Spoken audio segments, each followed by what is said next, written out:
Hawai'i. Isn't that great? I mean, it was.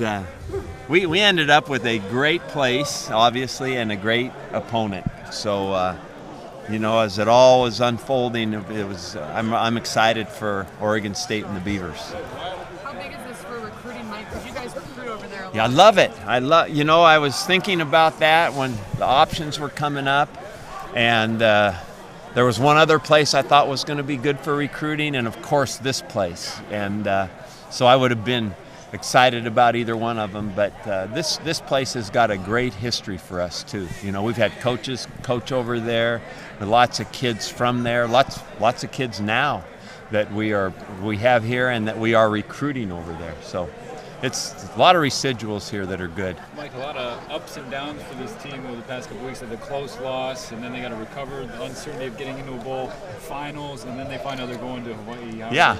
I think I thought the spirit and attitude for practice today was outstanding. Really, really fun. These guys like football. I know they wanted to keep playing, wanted one more shot. And it's been a interesting year. Some good. I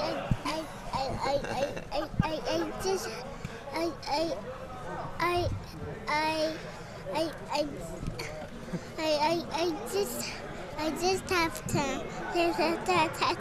do the subject. Very good. Yeah. That's good. You just had to give an answer there. That was good. Very good. Good news, Mike, too, with Brandon Cooks, and we've talked about it. Yeah. Wow. What a great honor.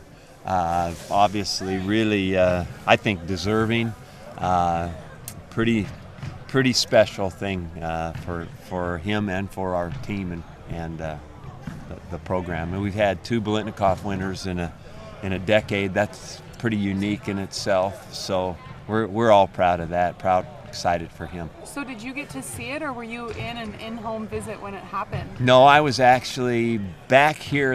I was going to go to the event, and then when I found out this game, it was so early that I thought I got to get back here and look at some film before we start practicing. So I didn't go. But we were actually watching film at Boise State. Somebody came in and said he won. I heard that they went crazy in the Valley Center. Yeah, they did. We heard the commotion out there, and then somebody came into the meeting room and told us he'd won. Then we put it on and watched the interview. Any hip hoorays for him in spirit? In spirit, for sure. You said you watched some tape of Boise State. What did you see? Boise's a very good program all the way around, every phase of the game. Always have been for a long time. Grant Hedrick is someone who I know you know. Did he? Right from up the road. We were really interested in him and looked at him long and hard. And, that year we only took one guy, and I don't even remember who that would have been at the same time, but he's a good player. And, of course, Southwick, the other guy, is a good player. It's just a good program. They function well all the time, and so it's going to be a tough game. Mike, what's the health of your team? It looks like you've got Connor back, but DJ might be... DJ's out. DJ had surgery, and so we elected to do that now, so it gave him more time because it's basically neck surgery. So we wanted to give him a lot of time to get ready for next year. What happened to him? Well, he's had repeated stingers forever. That's why he's gone in and out of games forever, Right. So we hope we repair that so he doesn't have any more problems. So is it like nerve stuff? Yeah. Okay. Something happened in the Civil War?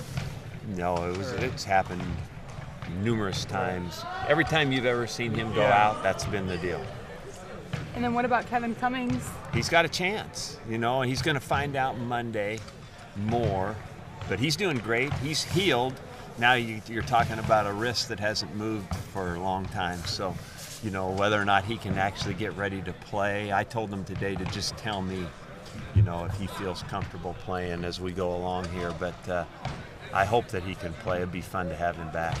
So, Mike, is there any, bad stuff about going to Hawaii, and that a lot of players' families probably cannot afford to make the trip? That's a hard part. It's going to be interesting that way for sure. I think that the residual bonus again for this game is these kids will all be home on Christmas Day, so that's pretty neat. you know, because we don't have to then make plans for what are we going to do. We're going to send them home for Christmas, come back for a game. You know, the game being on the 24th, it's all real clean. We came back here right after finals start practicing, and then we'll go to the game. So I like that. Will you fly home after the game? Or Yeah. And then They'll be dispersed from there. We'll probably fly into Portland, and they'll go from Portland, numerous and varied places. Coach, can you just talk a little bit about some of the Hawaiian guys on your team and the mindset? You've been out there, the culture. What's the mindset? It's a wonderful place. It's very, the culture of Hawaii, from my viewpoint, is about family. Very, very strong. I think the players that we've had now and through the years that come from Hawaii bring that sense of family. Really helps us form the identity that we want here at Oregon State. And then the football there, they are passionate about football, and the high schools are well coached, play hard, lots of good talent, lots of good football. It's one of the better places to actually go in the country to watch football in high school and to watch guys coach and watch guys play. So you remember the reaction that Storm had last year when he found out they were going back to Texas? Was it a similar for guys like Mana and Devin? And I'm sure it was, although I was not here when everybody found out. I was out on the road recruiting, so I know they have a personal pride in that, and they'll be excited to go home and excited for the rest of the team to see their home.